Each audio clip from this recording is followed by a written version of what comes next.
Thank you for visiting our channel. Please like, share and subscribe for more exciting food videos. Welcome back. In part 1, we learned about Kharcho soup and its special flavors. In this video, we'll guide you step by step on how to cook Kharcho at home, including tips for making it tangy, flavorful, and perfect every time. Walnuts are traditional, but you can skip them if there is an allergy or you do not enjoy nuts in soups. The soul of Kharcho is not the nut. It is the slow-cooked meat broth, the sour element, the warm spices, and the shower of fresh herbs at the end. If you cannot find kamali or sour plums, use pomegranate molasses, lemon juice, or even a mix of vinegar and a little fruit jam.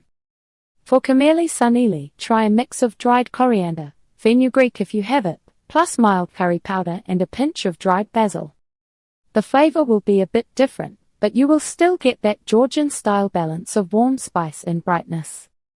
How to make Kharcho soup at home, step-by-step guide.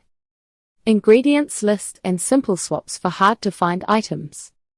For about 4 servings, you will need roughly 1 to 1.5 pounds of beef with bone or chuck, cut into chunks, plus 1 large onion and 2 to 3 cloves of garlic. Use about ½ cup of rinsed rice and 2 to 3 tablespoons of tomato paste, or swap in about 1 cup of crushed tomatoes. If you like the traditional style, add 1/4 to 1/3 cup of finely ground walnuts. For the sour part, choose one of the following: a few spoonfuls of kamali sauce, 4 to 6 sour plums, 1 to 2 tablespoons of pomegranate molasses, or 1 to 2 tablespoons of lemon juice added at the end. Season the pot with salt, black pepper, a pinch of red pepper, and dried herbs. A mix of dried coriander, dill, and mild curry powder gives a good stand-in for cuisine. Finish with a big handful of chopped fresh cilantro, and if you enjoy heat, a sliced fresh chili or a bit more red pepper. If you do not have walnuts, just leave them out and keep everything else the same. If you only have regular white vinegar for acid, use a small splash along with a spoon of tomato paste to avoid harsh sourness. Step-by-step method for rich, flavorful Kharcho soup. Start by browning the beef in a heavy pot with a little oil. Work in a single layer and keep the heat medium-high so the meat gets a brown crust rather than steaming. This step adds deep flavor to the final broth.